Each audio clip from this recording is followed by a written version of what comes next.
तो हम बात करेंगे, ये पार्ट 4 होगा, part 4 of word GS4 test number 2 का। ठीक है, तो इसमें हम क्या कर रहे हैं भाई, इससे पहले तक हमने जितने भी सेक्शन ए में हमारे पास जो क्वेश्चंस थे एथिक्स की बात कर ली हमारे पास, उसमें attitude, emotional intelligence and related case studies की बात अब हम करेंगे सेक्शन बी में। टोटल 6 केस स्टडीज़ होंगे, इसमें से हम 3 वाला इस पार्ट में करेंगे, पार्ट 4 में, नेक्स्ट 3 पार्ट 5 में करेंगे। ठीक है, सो क्वेश्चन नंबर 7 है, you are a senior diplomat representing your country at an international conference on climate change. The conference aimed to address global warming and promote sustainable practice worldwide. As a part of the conference, various countries have pledged significant funds to support initiatives for renewable energy, environment conservation, and climate adaptation.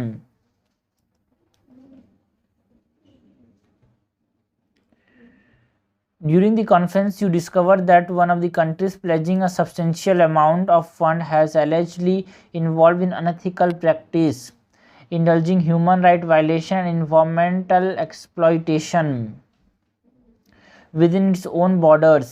Accepting their financial contributions would help advance the conference objective and it will benefit your country in a major way. Also, refusing their fund could jeopardize the implementation of essential projects in impoverished region and hinder progress on global climate change or global climate action. हम क्या करना है भाई, सबसे पहले तो discuss करना है ethical issues that is involve in the case. दूसरा, हमको इवेलुएट करना है the long term consequence of expecting और refusing the fund on the global climate change agenda and sustainable development efforts. C है, propose a course of action की हमको क्या करना चाहिए, course of action for the senior diplomat to navigate the ethical challenges while promoting the conference objective and upholding ethical values. ठीक है, एक बार फिर से क्या होता है, केस स्टडी पढ़ते हैं, टाइम लगता है केस स्टडी पढ़ने में, बट आप अच्छे से जब केस स्टडी को पढ़ते हैं तो लिखने में बहुत कम समय लगता है।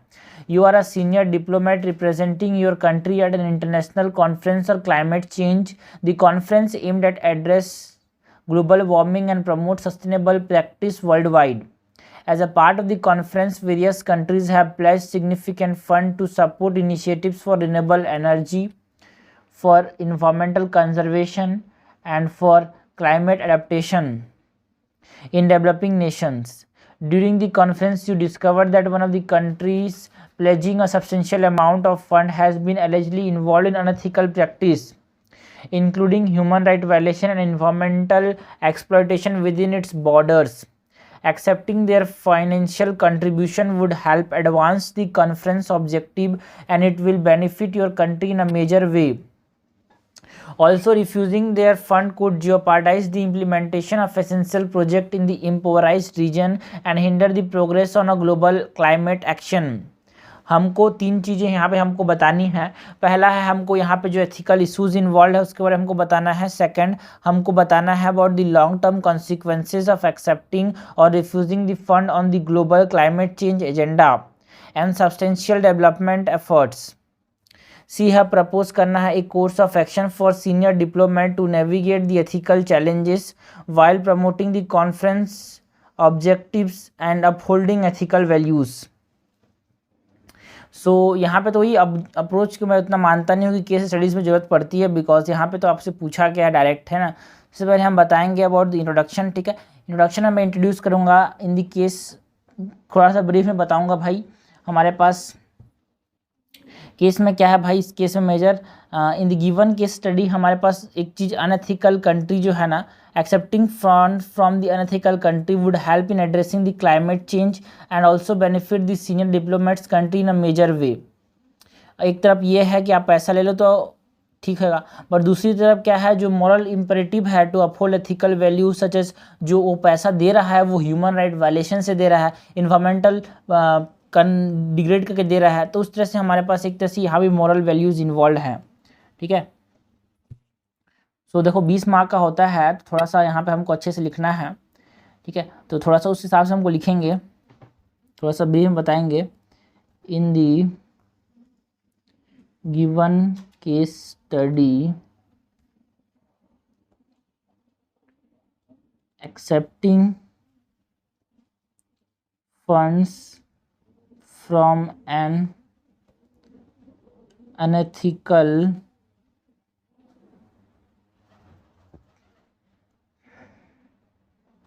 country would help in addressing climate change, and on the other hand, there is moral imperative to uphold ethical values. Okay,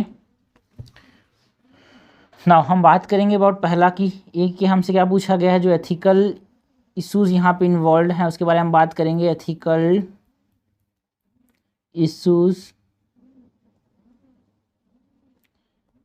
issues जो इन्वॉल्व है यहाँ पे, इसमें क्या क्या आता है भाई? ह्यूमन राइट वायलेशंस जो हैं,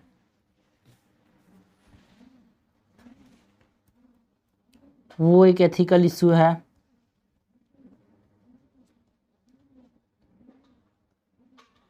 ना, बिकॉज जो कंट्री जो कि पैसा दे रहा है, the alleged human right violation link to the country raise ethical concerns. और क्या है भाई? Contradicts goal of the conference,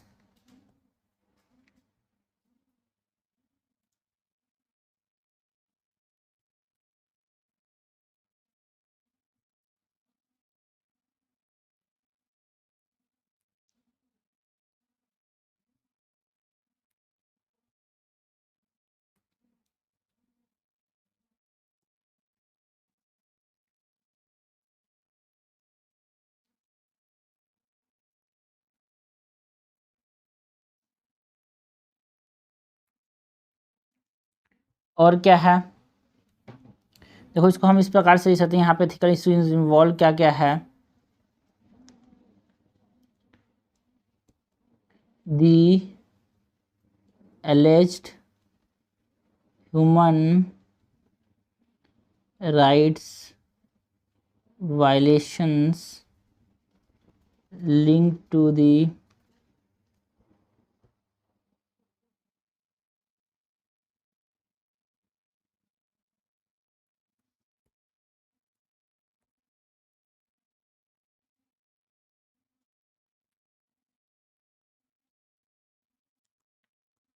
country race ethical concerns। दूसरा एथिकल इशू क्या है? बिकॉज जो internal environment exploitation of the country contradict the goal of the conference, the internal environmental exploitation of the country contradicts the goal of the conference। और ethical issues क्या हैं भाई? जो moral responsibility है हमारा कि ignoring unethical practice in exchange of financial gain raises the question or raises the question about the diplomat's integrity।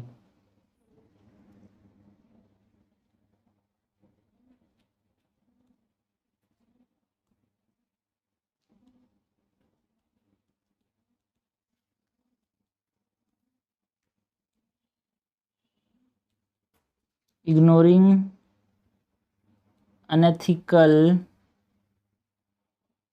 practice in exchange for financial gain raises questions about the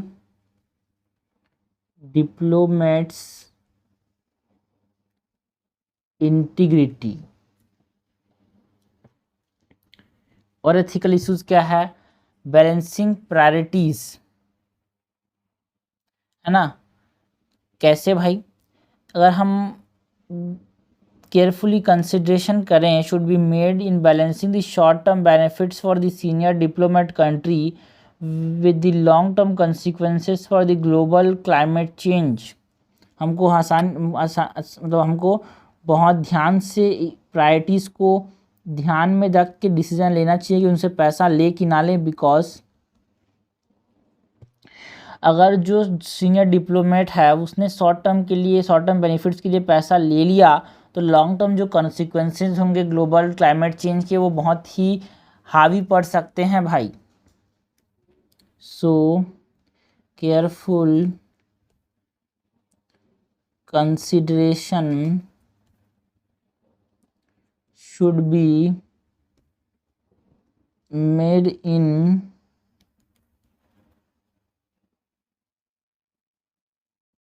balancing the short term benefits for the senior diplomats country with long term consequences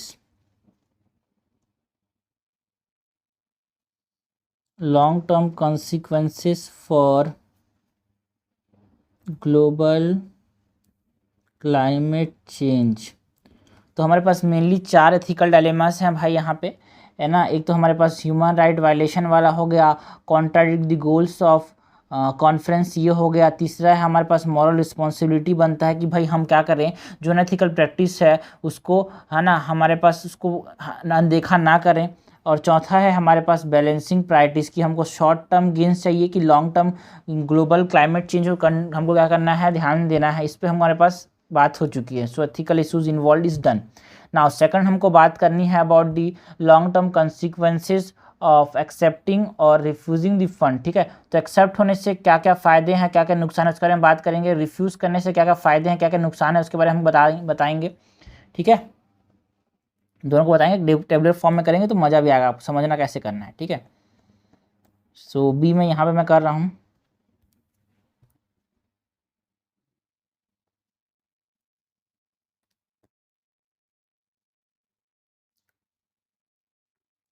B है long term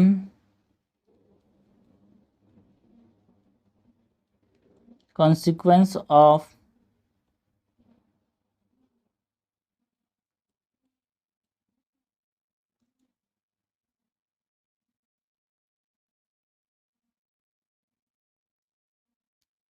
क्या ये diagram ये ना ठीक start नहीं बन पाएगा, आधा हो जाएगा, इसीलिए इसको क्या करते हैं, थोड़ा नीचे कर देते हैं एंड ये वाला पार्ट को यहाँ पे ले आते हैं।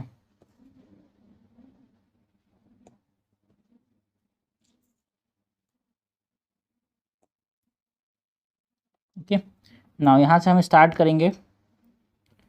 बी का जो आंसर है, लॉन्ग टर्म कॉन्सिक्वेंसेस की बात करनी है, both after accepting the fund और refusing the fund.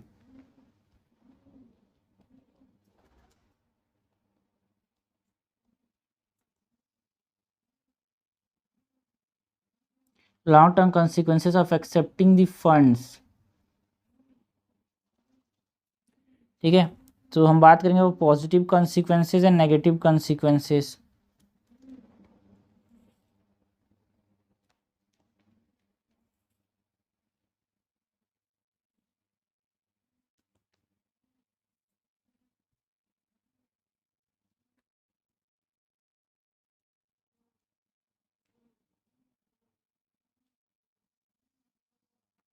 Positives and negatives.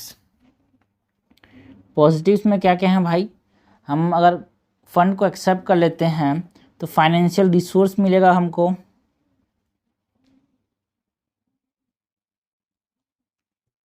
Okay, जिससे क्या होगा, हम एड्रेस कर सकते हैं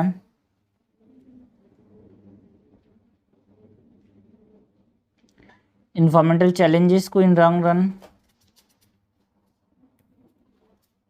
help address environmental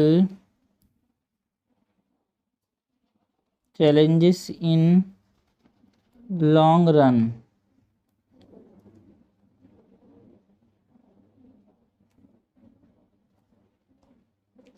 और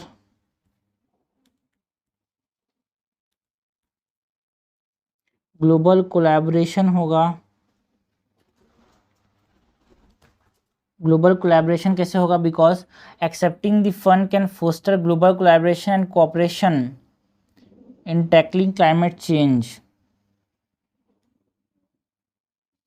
global collaboration and cooperation in tackling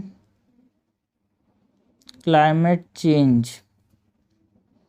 okay, और क्या है भाई? टेक्नोलॉजिकल एडवांसमेंट होगा, बिकॉज फंड को एक्सेप्ट करने से हमारे पास opportunity to invest in research and development बढ़ जाएगा भाई। So technological advancement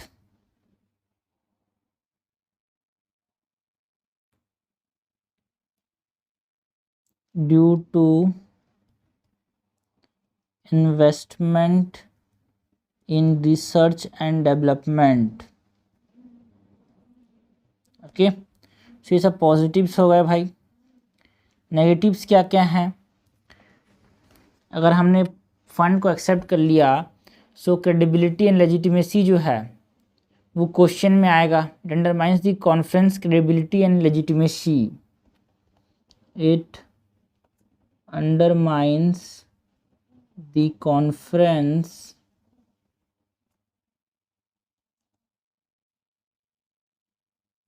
credibility and legitimacy।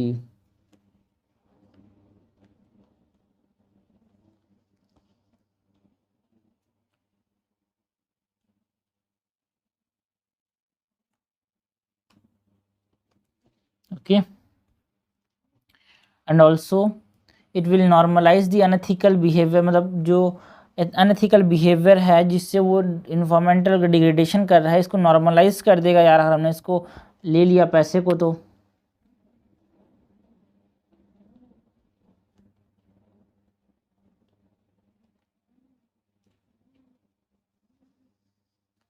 और क्या नुकसान है? It loss of alternative for fund, because other countries और organisation with strong ethical standards may withdraw financial support. So alternative for fund कम हो सकता है भाई। Lost alternatives for fund, because जिसने पैसा दिया है भाई ईमानदारी से, है ना, एथिकल स्टैंडर्ड्स पे रह के, वो तो अपना पैसा वापस ले लेगा ना भाई।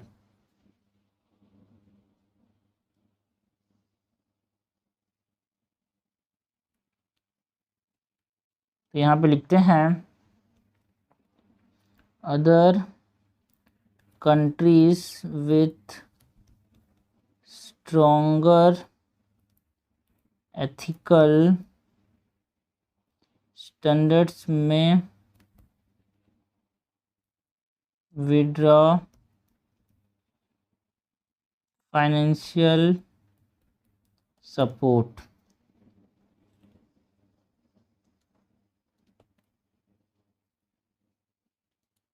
ठीक है, तो ये हमारे पास लॉन्ग टर्म कंसिक्वेंसेज हो गया ऑफ एक्सेप्टिंग दी फंड्स। तो पॉजिटिव्स एंड नेगेटिव्स दोनों आ गए इसके अंदर। उसके बाद हम बात करेंगे long term consequences of refusing the fund. उसके ही पॉजिटिव्स एंड नेगेटिव्स हैं भाई।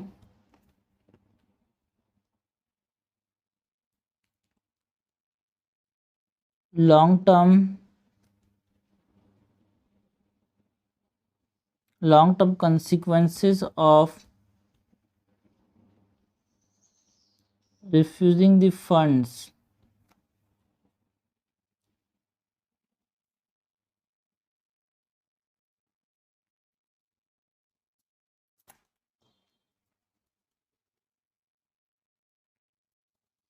के भी पॉजिटिव्स हैं, नेगेटिव्स हैं। पॉजिटिव्स में क्या है, बिकॉज अगर हमने रिफ्यूज़ कर दिया, इट अपहोल्ड प्रिंसिपल्स यार, है ना, it send A stronger message that human right and environmental sustainability are not negotiable. Environmental sustainability are not negotiable.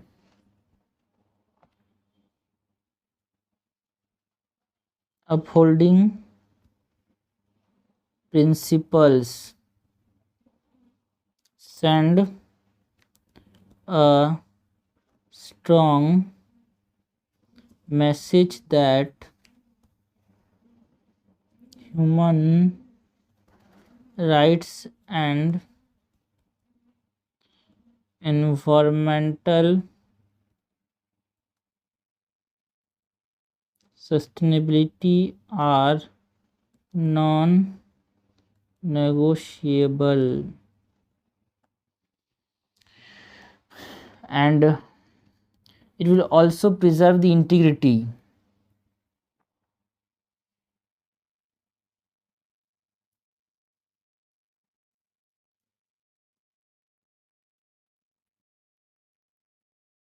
Preserve integrity and stimulate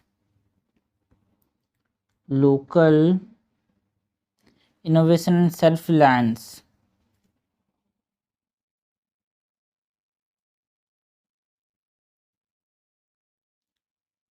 local, जैसा अलग पॉइंट में लिखते हैं, stimulate local innovation and self reliance.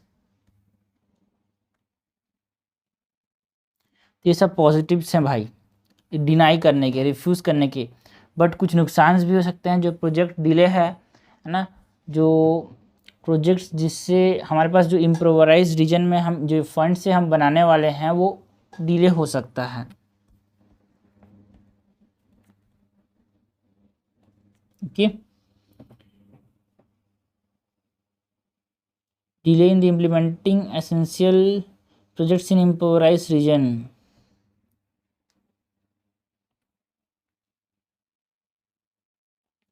Delay in implementing essential projects in improvised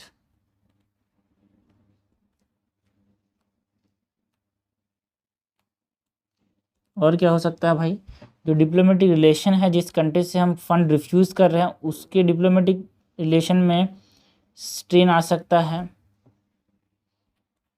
so strain in diplomatic relation between that country.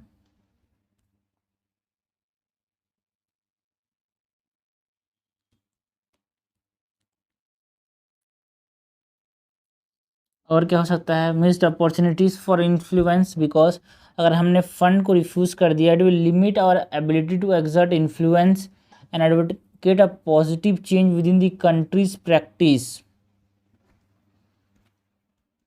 हमने एक opportunity जो था पैसा मिलने के बाद वो हमने खो दिया, अगर हमने पैसा उनसे नहीं लिया तो। सो ये एक नुकसान रहेगा, missed opportunities for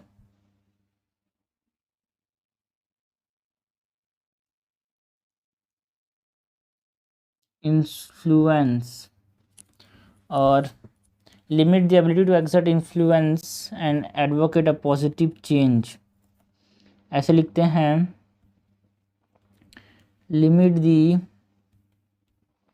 ability to exert influence and influence for positive change। Okay, तो ये सब क्या है, हमारे पास फ़ायदे नुकसान है भाई नॉट एक्सेप्टिंग द फंड्स। तो ये पार्ट 2 जो था क्वेश्चन का, जिसने हमसे बोला था कि हमको लॉन्ग टर्म कॉन्सिक्वेंसेस को बताने हैं बोथ एक्सेप्टिंग एंड रिफ्यूजिंग के, वो कर लिया। सी है, हमको बताना है the course of action for a senior diplomat को क्या करना चाहिए यहाँ पे, to navigate the ethical challenges while promoting conference objective and upholding ethical values. तो कोर्स ऑफ एक्शन भी हमको बताना है भाई। मैं यहाँ पे सीनियर एडवोकेट रहूँगा तो मैं क्या करूँगा, सो यहाँ पे इसको भी लिखेंगे, सॉरी सीनियर डिप्लोमेट रहूँगा तो क्या करूँगा, ये भी लिखना है। सो सी वाला पार्ट जो है, हमको कोर्स ऑफ एक्शन की बात करनी है कि जो डिप्लोमेट है सो करना क्या चाहिए। सो कोर्स ऑफ एक्शन, जो डिप्लोमेट है, diplomat should investigate the allegation and engage with the relevant stakeholders, ऐसे लिखते हैं, इन्वेस्टिगेटिंग एलिगेशन एंड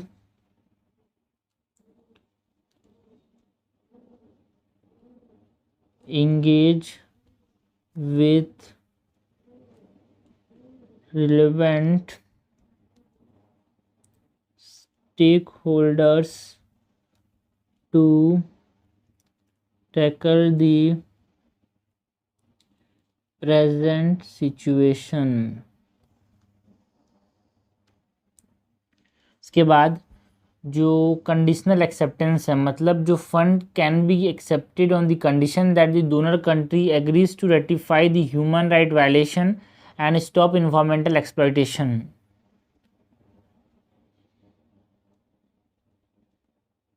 कंडीशन पे एक्सेप्ट करेंगे, ऐसा बोल सकते हैं कि आपसे जब पैसा लेंगे तो उसके बाद आप जो ह्यूमन राइट वायलेशन है उसको रेटिफाई करोगे और इन्वायरमेंटल एक्सप्लॉयटेशन जो आप करोगे उसको रोकोगे। The funds can be accepted on the condition that the donor country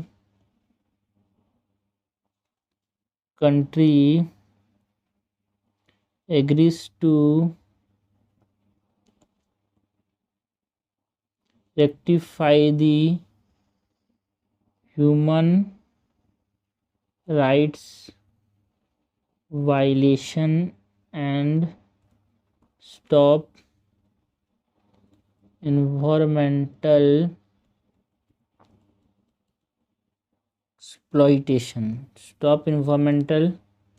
exploitation and ratify the human right violation।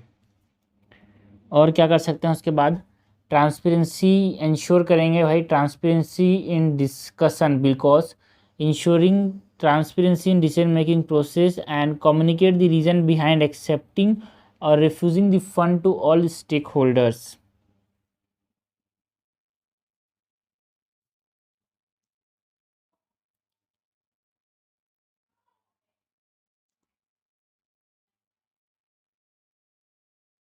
Transparency in discussion and communicate the reasons behind accepting or refusing the funds। और क्या करेंगे भाई, तीन चीज़ें हमारे पास हो गई। पहले तो हम जो एलिगेशंस हैं उसको इन्वेस्टिगेट करेंगे। दूसरा, अगर सही निकले कि भाई वो ह्यूमन राइट वायलेशन कर रहा है, इन्वायरमेंटल एक्सप्लॉयटेशन कर रहा है, तो हम इसका कंडीशनल एक्सेप्टेंस कर सकते हैं कि हम आपसे फ़ंड तभी लेंगे जब आप इस सब चीज़ को रोकोगे। तीसरा है डिस्कशन, ट्रांसपेरेंसी में ट्रांसपेरेंसी रखेंगे डिस्कशन में, मतलब भाई हम लोग बोल रहे हैं कि हम एक्सेप्ट क्यों कर रहे हैं तो भी ये बताएंगे, और रिजेक्ट भी कर रहे हैं तो क्यों रिजेक्ट कर रहे हैं इसका हमको बताना है। उसके बाद हमको अल्टरनेट फंडिंग रिसोर्स को भी देखना है, कहीं और से क्या हमको फंड मिल सकता है। Seek alternate funding sources, okay, the senior diplomat should actively explore alternative funding source to support the conference.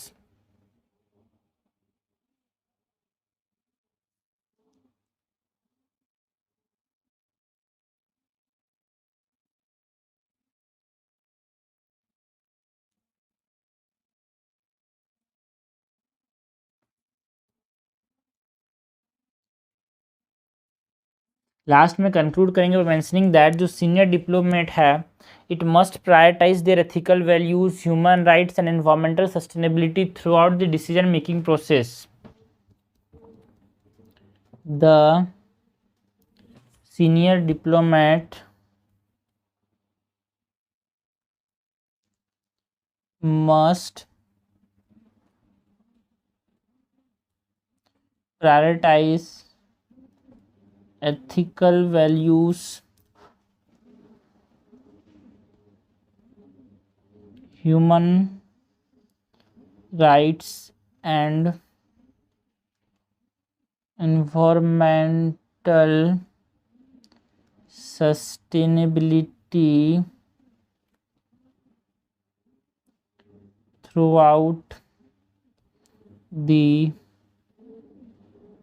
decision making process. Ethical values को प्रायोरिटाइज करना है, ह्यूमन राइट्स को प्रायोरिटाइज करना है, एनवायरमेंटल सस्टेनेबिलिटी को प्रायोरिटाइज करना है. ओके, सो ये हो गया हमारे पास क्वेश्चन नंबर 7, जहाँ पे हमसे ये केस स्टडी था भाई. ये इन्वायरमेंटल एक डिप्लोमेट के दुविधा पे था जिसने पैसा ऐसा कंट्री से एक्सेप्ट करना था जो कि ह्यूमन राइट वायलेशन भी कर रहा है एंड इन्वायरमेंटल एक्सप्लॉयटेशन भी कर रहा है. इससे लें कि ना लें उस पर यहाँ पे हमको एक एथिकल वे में आंसर देना था. ओके, एथिक्स में हमेशा एथिक्स में मतलब एथिकल वे में ही आंसर देना है भाई, आपको अपने मन से कुछ भी नहीं लिखना है. सो ये हो गया हमारे पास 3 चीज़ें पूछी गई थी. एथिकल वैल्यूज़ इन्वॉल्व मतलब एथिकल इश्यूज़ इन्वॉल्व, तो हमने बात की कैसे 4 एथिकल इश्यूज़ हैं. मेनली ह्यूमन राइट वायलेशन हो रहा है एंड जो कोर्स ऑफ जो हमारे पास दोनों के बीच में कॉन्ट्राडिक्ट हो रहा है ना, गोल्स ऑफ कॉन्फ्रेंस के बीच में, एंड वो हमारे पास एक तरह से एथिकल इशूज़ था. जो मॉरल रिस्पॉन्सिबिलिटी थी कि भाई हमको हम एथिकल प्रैक्टिस में किसी प्रकार को इग्नोर नहीं करना है एक सिविल सर्वेंट को, है ना. और चौथा था कि भाई हमको बैलेंस करना है प्रायोरिटीज़ की, हमारा बैलेंस शॉर्ट टर्म गेन है या फिर लॉन्ग टर्म इन्वायरमेंट प्रोटेक्शन है. तो ये इथिकल इशूज़ इन्वॉल्व थे, उसको हमने बताया. लॉन्ग टर्म कंसिक्वेंसेस बताया भाई, एक्सेप्टिंग के क्या क्या फ़ायदे थे. एक्सेप्टिंग के क्या क्या फ़ायदे थे भाई, फाइनेंशियल रिसोर्स मिल रहा था, ग्लोबल कोलैबोरेशन हो रहा था एंड टेक्नोलॉजिकल एडवांसमेंट हो रहा था. और रिजेक्ट नेगेटिव क्या था उसका, नेगेटिव ये था कि भाई लेजिटिमेसी एंड क्रेडिबिलिटी अफेक्ट हो रहा था and it will also normalise the unethical behaviour. And अगर हमने उसको रिजेक्ट कर एक्सेप्ट कर लिया तो जो दूसरे लोग दूसरे कंट्रीज़ हैं वो बोलेंगे भाई हम तो ईमानदारी से पैसा दे रहे हैं, आप उस बेईमानी से पैसा लोगे तो हम क्यों देंगे, तो वो भी देना से मना कर देंगे. तो अल्टरनेटिव जो फंड्स हैं वो कम हो सकते हैं. रिजेक्ट करने से क्या क्या हमारे पास फ़ायदे होंगे भाई, हमारे पास जो प्रिंसिपल्स हैं है ना, हम एनवायरमेंटल सस्टेनेबिलिटी बहुत ध्यान देंगे, वो हमारे पास अपहोल्ड कर रहे हैं प्रिंसिपल्स को. हमारी इंटीग्रिटी जो है उसको एक मेंटेन कर रहा है, क्रेडिबिलिटी को भी मेंटेन कर रहा है. और हम क्या कर रहे हैं, एक तरह से सेल्फ रिलायंस को यहाँ पे हम बढ़ावा दे रहे हैं, स्टिमुलेट कर रहे हैं. नेगेटिव्स क्या भाई, हमारे पास जो प्रोजेक्ट हैं जो कि इम्प्रोवाइज रीजन्स में यहाँ पे हम ध्यान दिए थे कि इम्प्रोवाइज रीजन में हम वहाँ पे अच्छा काम करेंगे, वो नहीं हो पाएंगे, प्रोजेक्ट डिले होगा, है ना. जो डिप्लोमेटिक रिलेशंस हैं वो अफेक्ट होंगे यार, जिस कंट्री से हम पैसा ले रहे हैं उससे, या फिर जो इन्फ्लुएंस करने की जो एबिलिटी है, जो अपॉर्चुनिटी है वो भी कम हो जाएगा. लास्ट में हमने कोर्स ऑफ एक्शन में देखा 4 स्टेप्स भाई. हमने पास इन्वेस्टिगेशन दी एलिगेशंस, दूसरा है हमारे पास कंडीशनल एक्सेप्टेंस, तीसरा है हमारे पास transparency in discussion and fourth is the seek alternative funding sources. उस प्रकार से हमने इस केस स्टडी को कंक्लूड किया. लंबा लगा है भाई, लंबा तो लगेगा बिकॉज केस स्टडीज़ होती हैं लंबे हैं, तो हमको इसको अच्छे से समझना है because ethics is all about case studies. Ethics में 140+ का टारगेट रखना है भाई. Okay, because it is game changer bro. Next question देखते हैं. क्वेश्चन नंबर 8 है, as the newly appointed chief development officer in a tribal region of Saptagram you receive a detailed report from a local NGO highlighting disturbing nutritional statistics among children in the community. The report shed light on the complex issue that intertwines alcohol accessibility, nutrition, children's well-being. The indigenous tribe in Saptagram have a deep-rooted cultural tradition of consuming home-brewed alcohol, which hold immense significance with their community. However, the findings of NGO reveal a significant nutritional deficit among children with inadequate intake of essential nutrients. According to the report, the NGO has discovered that the children in the community have easy accessibility to alcohol and consume it without proper guidance or supervision. They neglect to consume food afterward, thereby exacerbating the risk to their physical and mental well-being. बहुत आसान सा case study है भाई. हमको क्या करना है, ethical issues involve जो है उसको आइडेंटिफाई करना है.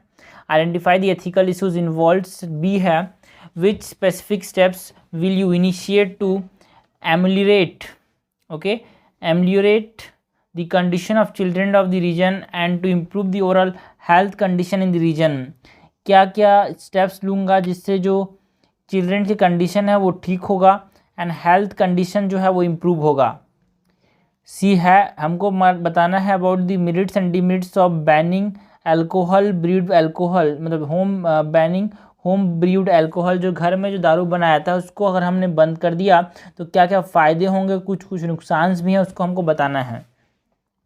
सबसे पहले तो हम इंट्रोड्यूस करेंगे भाई. इंट्रोड्यूस कैसे करेंगे, बताएंगे क्या है हमारे पास चीज़ें. इस किस तरीके में ब्रीफ बताएंगे कि जो in the given case study the chief development officer has the duty to protect the health and well-being of children as well as to respect the cultural tradition of the indigenous tribe.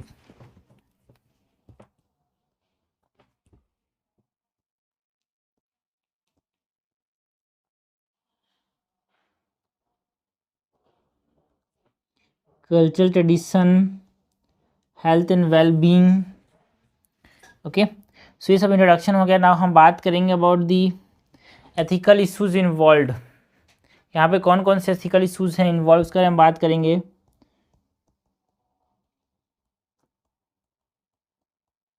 Ethical issues involve क्या क्या है यहाँ पे. पहला तो child protection, दूसरा respect of culture and tradition, and तीसरा is access to intoxicant.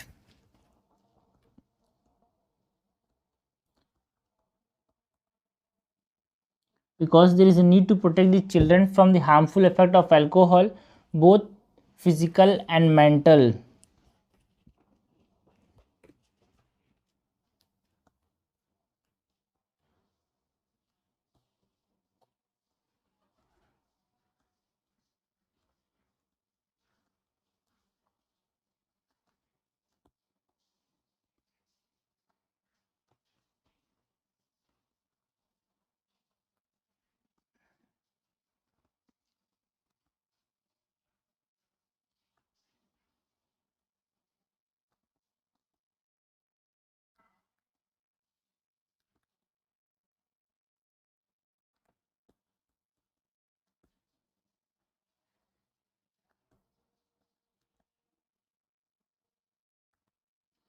Okay, पहला एथिकल इश्यूज क्या है, चाइल्ड प्रोटेक्शन. दूसरा है हमारे पास respect for culture and tradition. Respect for culture and tradition. कैसे, बिकॉज जो कोई भी हम इंटरवेंशन जो ले रहे हैं should balance the need to protect the children from harmful effect of alcohol with the need to respect and uphold the cultural tradition of the indigenous tribe.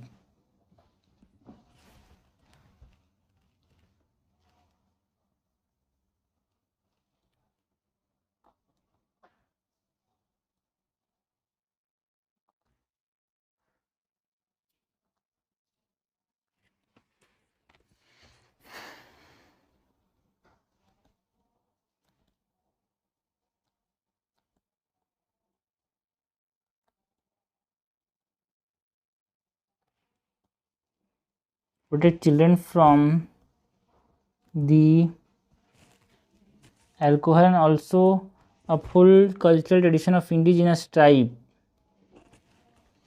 from the harmful effects of alcohol with the need to respect cultural traditions of tribe. ओके, ये दूसरा हमारे पास ethical issue है। तीसरा है the access to intoxicant, free के form में है भाई, घर में ही बना रहे हैं वो। Access to intoxicant, free access to alcohol in the community is a problem at large that need to be addressed. ये फ्री एक्सेस नहीं होना चाहिए भाई। तो ये हमारे पास क्या हो गया, this are all the ethical issues. First is self protection, second is the respect of culture and tradition, third is the access to intoxicant. Now हमारे को बोला है कि हमको बताने हैं about the steps to ameliorate the condition of children and improve the health care, है ना। अगर हम उनकी कंडीशन को, दूसरा जो क्वेश्चन है फर्स्ट इज डन, है ना। Second is identify which specific steps हमको लेने हैं जिससे हम क्या कर पाएँ, जो कंडीशन ऑफ चिल्ड्रन उसको इम्प्रूव कर पाएँ, हेल्थ केयर कंडीशन को इम्प्रूव कर पाएँ। हम क्या करेंगे भाई। सो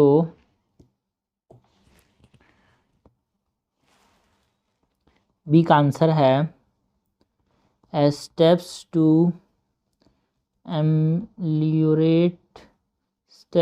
ameliorate the conditions of children and improve health care.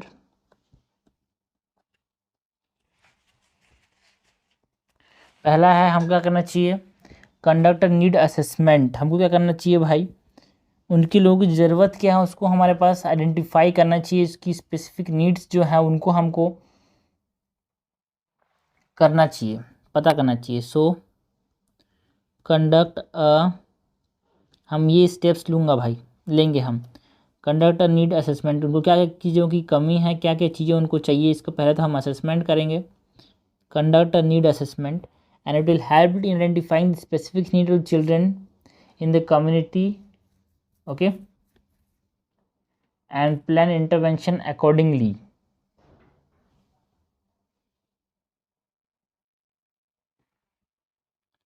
Identifying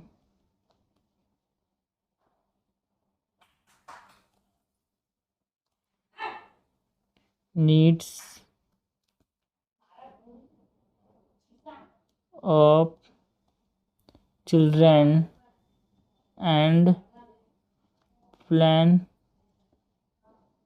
interventions accordingly. तो हम क्या करेंगे, नीड असेसमेंट करेंगे। और क्या करेंगे भाई, प्रोवाइड करेंगे education and training, because education training जो है should be given to the parents, है ना, जो केयर गिवर्स हैं, कम्युनिटी मेंबर्स हैं, about the risk of alcohol consumption for children.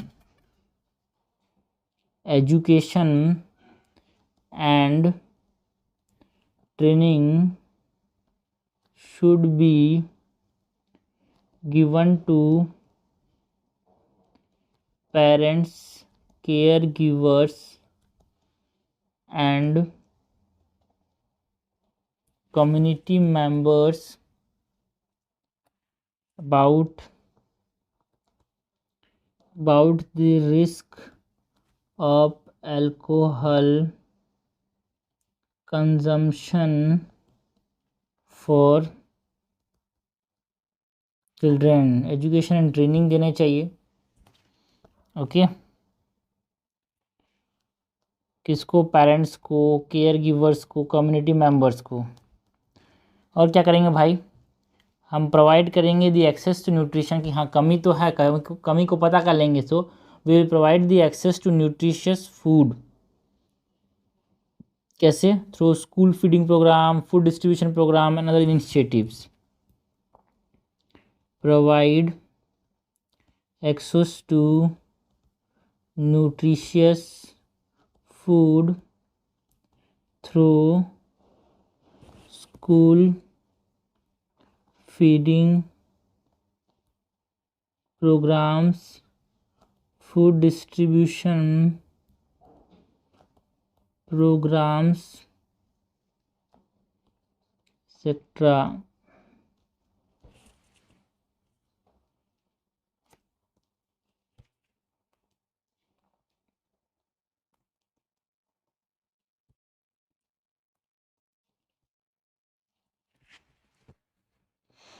और क्या कर सकते हैं, we will can provide also health care service. Health care service कैसे प्रोवाइड कर सकते हैं, थ्रू प्राइमरी हेल्थ केयर और थ्रू आशा वर्कर और थ्रू टेलीमेडिसिन इनिशिएटिव्स।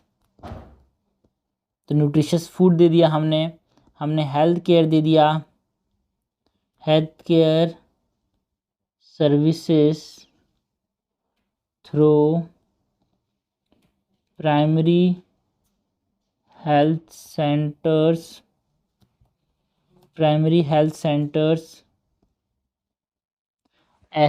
आशा वर्कर्स। आशा का फुल फॉर्म क्या है, activated social health activist. ASHA workers, telemedicine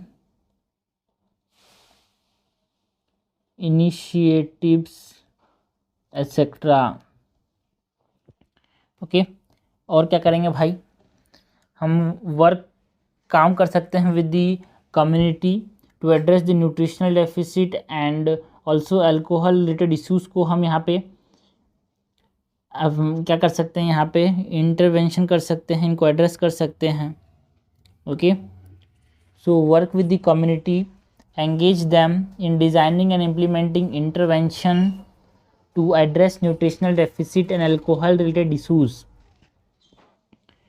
engage them in, क्या कर सकते हैं भाई, और प्रोवाइड कर सकते हैं हेल्थ केयर सर्विसेज। और क्या कर सकते हैं, वर्क विद द कम्युनिटी, उन कम्युनिटी को लोगों के साथ काम करके वहाँ के लोगों को बोल सकते हैं कि भाई अल्कोहल की ये सब दिक्कतें हैं, ठीक है, सो इसको कंज्यूम मत किया जाए, इसको बनाना रोक दिया जाए। ओके, कैसे हम वर्क करेंगे इस कम्युनिटी के साथ,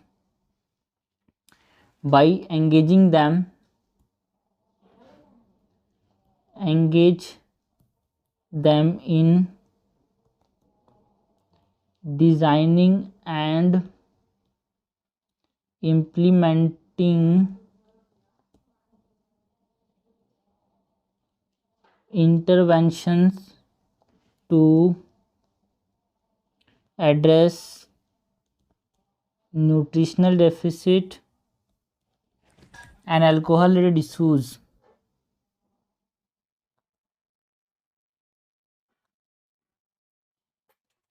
और क्या कर सकते हैं, हम एनजीओ का सपोर्ट ले सकते हैं, है ना, एनजीओ एंड सपोर्ट सिस्टम जो है उसका हम इस्तेमाल कर सकते हैं, बिकॉज पार्टनरशिप जब हम करेंगे लोकल एनजीओ के साथ एंड कम्युनिटी ऑर्गेनाइजेशन के साथ to address the underlying social and economic factor.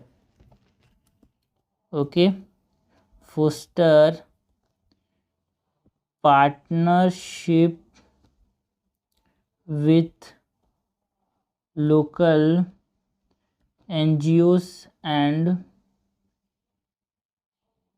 community organization to address the underlying social and economic factors. Local NGOs के साथ हम काम करेंगे जिससे जो इकोनॉमिक एंड सोशल फैक्टर्स हैं वो ख़त्म हो पाएंगे. So this are the steps that we can take. भाई क्या क्या कर सकते हैं हम कंडक्ट कर सकते हैं नीड असेसमेंट की क्या क्या ज़रूरत है, उनको एजुकेशन एंड ट्रेनिंग दे सकते हैं, है ना. फिर पता चलेगा कि ये सब चीज़ों की कमी है तो हम उसको न्यूट्रिशन फूड दे सकते हैं. कैसे? Feeding programme, school feeding programme के through the nutritional distribution programme के थ्रू. हमको हेल्थ केयर प्रोवाइड कर सकते हैं कि भाई बिल्कुल हेल्थ की कमी है, वो गलत न्यूट्रिशन नहीं मिल पा रहा है, तो हेल्थ केयर कैसे प्रोवाइड करेंगे? Through the ASHA worker, through the primary health centres, and also we can use the telemedicine initiatives, है ना. उन कम्युनिटी के साथ हम एंगेज करेंगे, उनको बताएंगे कि भाई न्यूट्रिशनल डेफिसिट ऐसे ऐसे होता है, आप इसको ऐसे ऐसे ख़त्म कर सकते हो. हम जो लोकल कम्युनिटीज़ हैं उनके साथ, जो लोकल एनजीओज़ हैं उनके साथ हम काम करेंगे जिससे जो वहाँ की दिक्कतें हैं उसको वो आपस में अच्छे से सुलझा पाएँ, because they are more in touch with the local communities than others और देन यू. तो ये सेकंड वाला पार्ट हो गया भाई हमारे पास. हमको बोला कि क्या करोगे आप, तो हमने बोला क्या क्या स्टेप्स लेंगे भाई. सबसे पहले तो नीड असेसमेंट करेंगे, उसके बाद हमने न्यूट्रिशनल जो कमी थी उसको दूर किया, फिर हेल्थ केयर ले आया, फिर कम्युनिटी के साथ एंगेज किया, फिर क्या किया हमने एनजीओज़ के साथ, लोकल ऑर्गेनाइजेशन के सामने काम किया. ओके, तो ये सब हमारे पास स्टेप्स हैं जो हमको लेने चाहिए to ameliorate the conditions of childrens of the region to improve the overall health conditions in the region. Now C है discuss the merit and demerit of banning the home brewed alcohol. जो ये दारू बन रहा है घर के अंदर, उस दारू को बंद करने के फ़ायदे क्या हैं, नुकसान क्या हैं, दोनों हमको बताने हैं भाई. ओके, दुनिया में ऐसी कोई चीज़ नहीं जिसका फ़ायदा और नुकसान ना हो, हर चीज़ का फ़ायदा नुकसान है. तो सी नंबर का जो आंसर है ये हमसे पूछा गया है, हमको बताना है about the merits and demerits. सबसे पहले हम मेरिट्स की बात करते हैं. फ़ायदे क्या हैं बंद करने के, बैन करने के. सो मेरिट्स ऑफ बैनिंग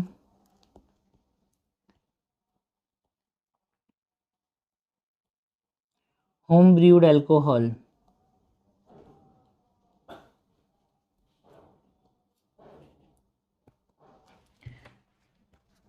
पहला फ़ायदा क्या है, it will reduce the child exposure to alcohol. जब बंद कर देंगे तो क्या होगा भाई, जो बच्चे हैं जो दारू के तरफ बहुत आकर्षित हो रहे हैं वो क्या हो जाएगा, कम हो जाएगा. So reduce the child exposure to alcohol.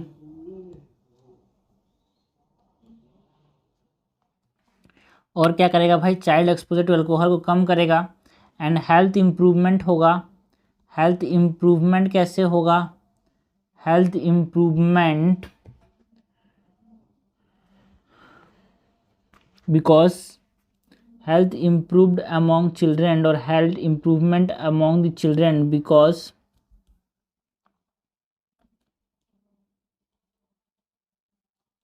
अब वो दारू के बजाय खाना को ज़्यादा प्रीफर करेंगे. सो दे वुड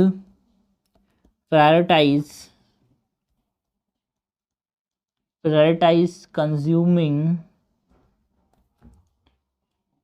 अल्कोहल,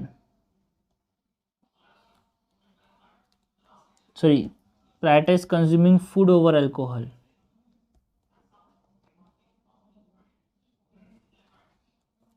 और क्या होगा भाई, और क्या फ़ायदे हैं बैन करने के अल्कोहल को. It will address the addiction. Okay, it can address the potential alcohol related addiction issue within the community that is leading to the overall health improvement. It can address potential alcohol related addiction issues. Okay, तो ये सब हमारे पास merits हो गया of the banning home brewed alcohol, इसके demerits भी हैं भाई। डीमेरिट्स क्या क्या हैं? Demerits of banning home brewed alcohol, loss of cultural tradition. अगर हमने बैन कर दिया तो जिनके जो कल्चर ट्रेडिशन है इट विल लॉस, मतलब एक तरह से ये क्या होगा, it can be seen as an attack to the tribal culture autonomy and could lead to resistance and resentment among the tribe. Loss of cultural tradition and loss of cultural tradition, it may be seen as attack on the tribe's cultural autonomy।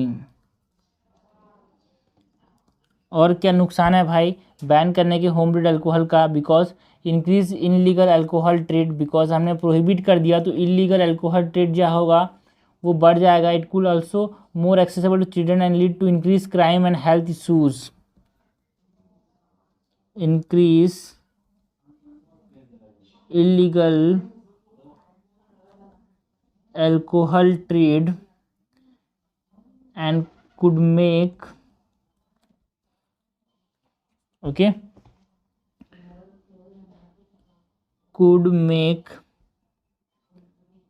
also lead to increased crime and health issues, could make alcohol more accessible to children, could make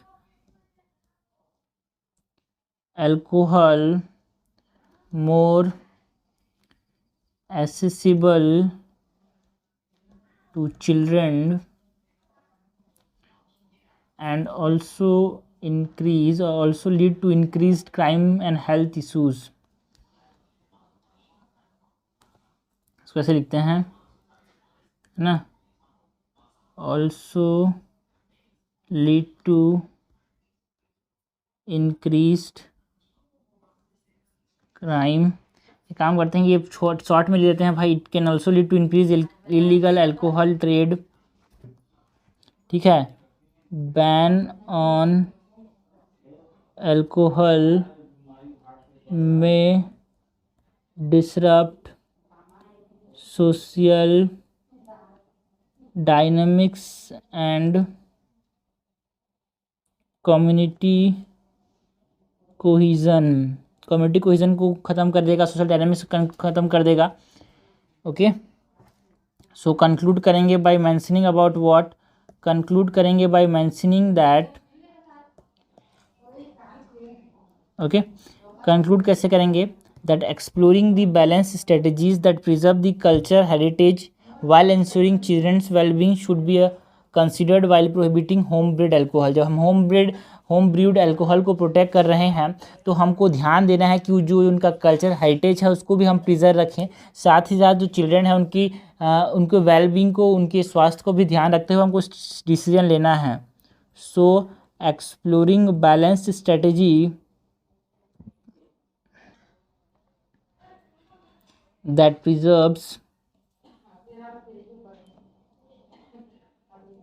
cultural heritage while ensuring children's well-being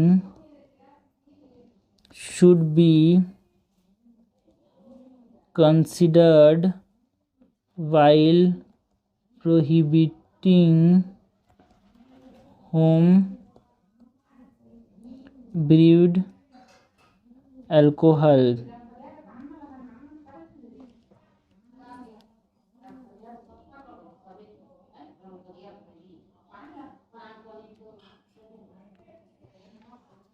okay, ये हो गया question number 9। क्या था भाई question number 9? ये था chief CDO के form में, तो ये भी हो गया हमारा।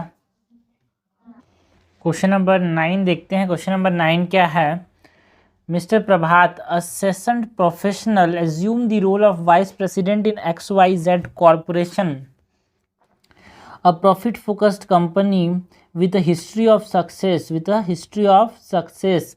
However, his entry into the organization is accompanied by a new and unexpected challenge. A video of managers shouting at employees has been leaked, sparking outrage on social media and casting doubt on the company's certification for maintaining an efficient work culture. As Mr. Prabhat investigates further, he uncovers a deeply ingrained toxic work culture within the company. When Mr. Prabhat confronts the senior manager about the toxic work culture, he encountered a callous attitude where profit is prioritized over all ease. The senior manager firmly believed that the toxic environment is necessary for maintaining a company's financial success, making it challenging to shift their mindset and approach.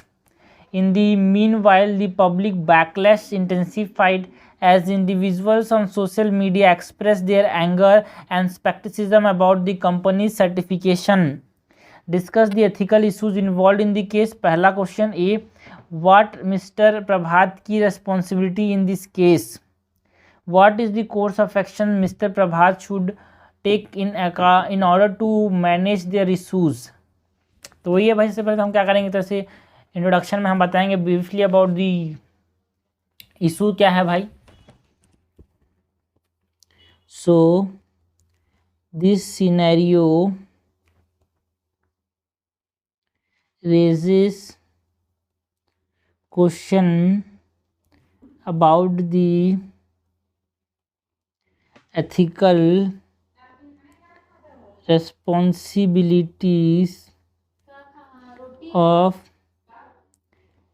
individuals in authoritative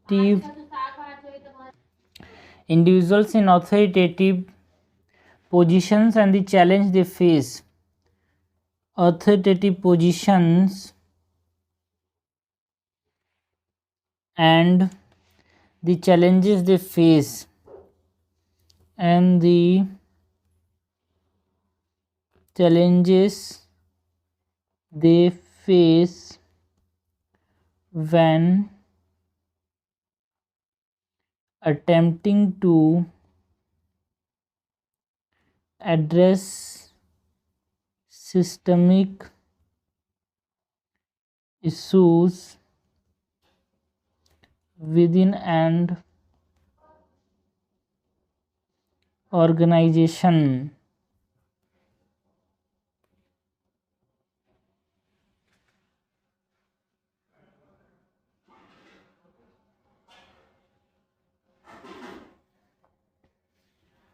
so introduction में हमें लिखा है, this scenario raises question about the ethical responsibilities of individual in authoritative positions and the challenges they face when attempting to address systemic issues within an organization. सबसे पहले हम बताएंगे जो ethical issues यहाँ पे इन्वॉल्व हैं उसके बारे में. सो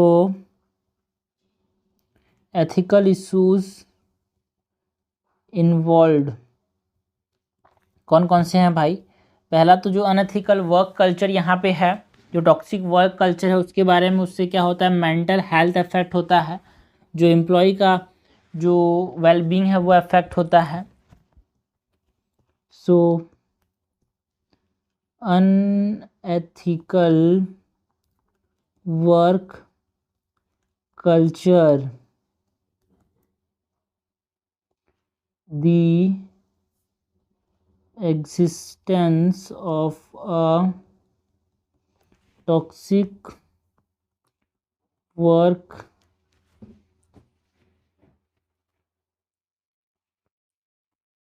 ऐसे लिखते हैं, ethical work culture it raises concerns about employee wellbeing and health, mental health, raises concerns about employee well-being and mental health, unethical work culture, prioritization of profit जो है वो भी एक तरह से एथिकल इशू यहाँ पे है। प्रायोरिटाइजेशन ऑफ प्रॉफिट, जो सीनियर मैनेजर है, it call us attitude toward the toxic work culture, it demonstrate a lack of ethical consideration for the employee welfare. The senior managers careless attitude, पूरा हमने case study से उठाया चीज़ों को, careless attitude toward the toxic work culture demonstrate a lack of ethical consideration for employee welfare. Okay, profit motive से काम कर रहा है. And also the miss presentation of certification is an ethical issue जहाँ पे इन्वॉल्व है ये miss presentation of certification, because the company certification for maintaining an efficient work culture raises ethical concern as it potentially misleads stakeholders, leading to a breach of trust.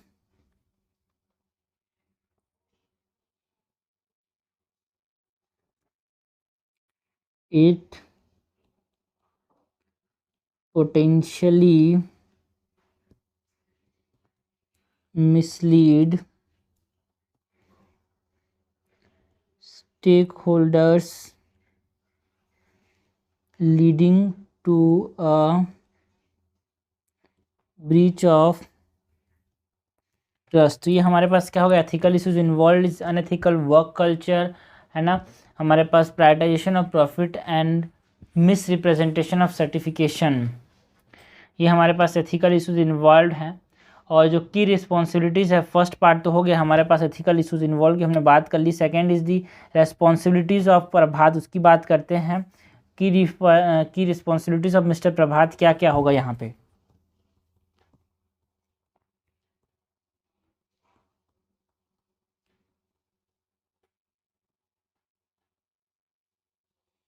की responsibilities of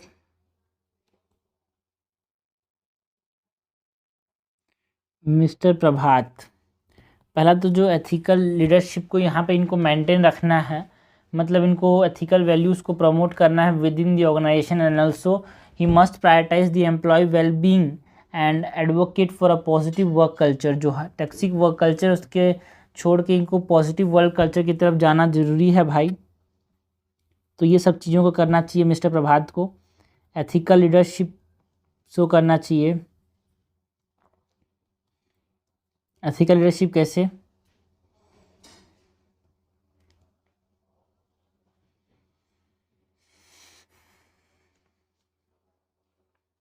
promote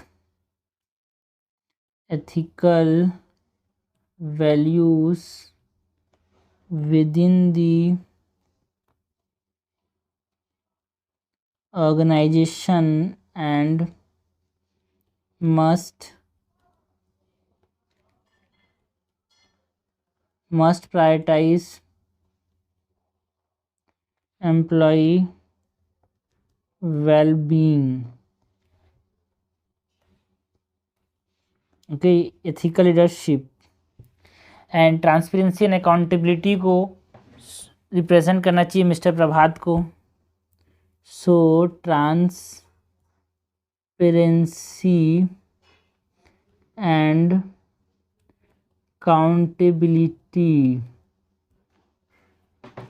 okay, कैसे, ये जब transparency and accountability आएगा, it will address the issue openly and taking accountability for resolving the toxic culture. ऐसे लिखते हैं, है ना। Mister Prabhat, he should ensure transparency by addressing the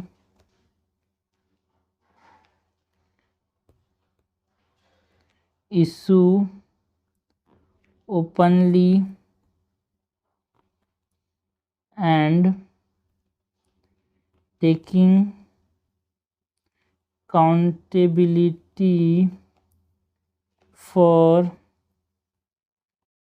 resolving the toxic work culture.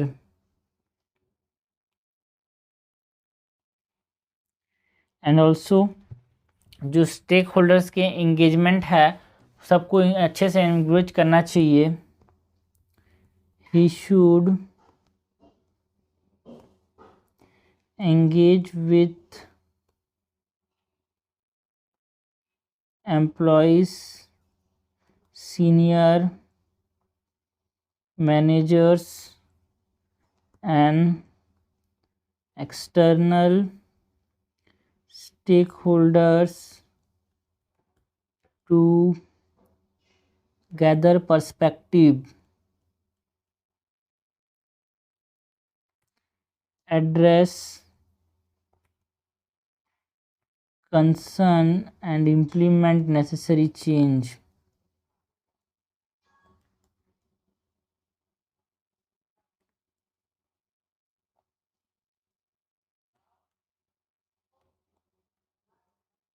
Okay, तो ये सब हमारे पास रिस्पॉन्सिबिलिटीज़ हो गए मिस्टर प्रभात का। ठीक है, सो हमने ये वाला पार्ट भी कवर कर लिया अबाउट दी रिस्पॉन्सिबिलिटीज़ जो मिस्टर प्रभात का था। सी है हमारे पास कोर्स ऑफ एक्शन में क्या करना चाहिए मिस्टर प्रभात को टू मैनेज दिस इशूज़, उसकी बात करते हैं।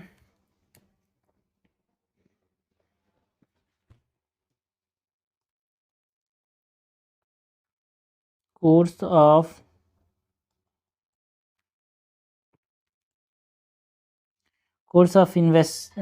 एक्शन से पहले इन्वेस्टिगेशन डॉक्यूमेंटेशन। पहले तो मिस्टर प्रभात को थॉरोली इन्वेस्टिगेट करना चाहिए कि क्या यहाँ पे टॉक्सिक वर्क कल्चर है, एम्प्लॉय का टेस्टिमोनीज कैसा है, इम्पैक्ट क्या हो रहा है इस सब चीज़ों का एम्प्लॉय के अंदर, इसको अच्छे से इन्वेस्टिगेट करना चाहिए। Investigation and documentation of to gather evidence of toxic work culture and its impact on employee well-being। उसके बाद क्या करना चाहिए भाई, अवेयरनेस एंड ट्रेनिंग प्रोग्राम चलना चाहिए, इसको अच्छे से इम्प्लीमेंट करना चाहिए to educate employee and managers about the importance of healthy work culture. He should design and implement awareness and training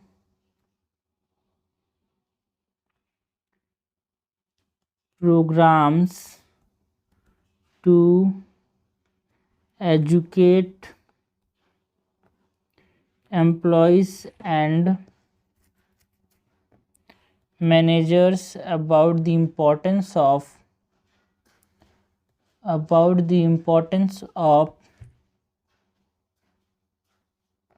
healthy work culture।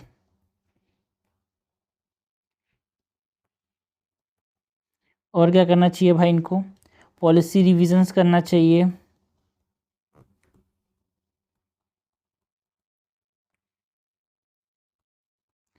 Policy revisions के अंदर हमारे पास पॉलिसी रिविजन्स में हमारे पास क्या करना चाहिए, क्लियर गाइडलाइन निकालना चाहिए on policy rights, workplace etiquettes and mechanisms for reporting and addressing the workplace issues.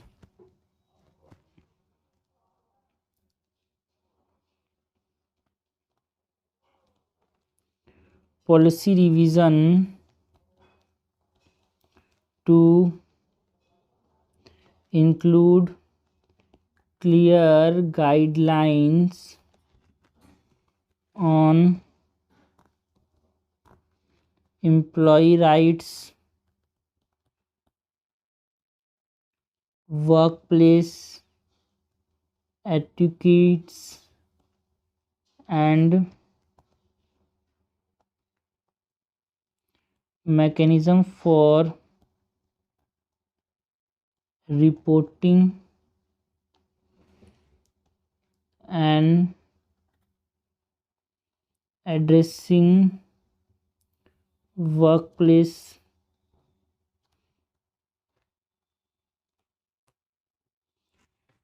issues. और क्या करना चाहिए भाई, कोलैबोरेशन विद सीनियर मैनेजमेंट और senior managers for long term benefits of healthy work culture, क्योंकि बहुत ज़रूरी है भाई, कंपनी का सक्सेस में बहुत इंपॉर्टेंट रोल प्ले करता है healthy work culture. Collaboration with senior managers and emphasizing the long term benefits of healthy work culture for company success. और क्या करना चाहिए भाई, एक्सटर्नल वैलिडेशन करना चाहिए कि जो कंपनी कमिटमेंट है ना, मतलब जो external validation audit to verify the and certify the company's commitment to maintaining a positive work culture. External कोई लोग बोले कि हाँ ये ठीक से चल रहा है कि नहीं चल रहा है, उसको एक्सटर्नल वैलिडेशन होना चाहिए खुद की कंपनी के अलावा, है ना. एक्सटर्नल वैलिडेशन और audits to verify and certify the company's commitment to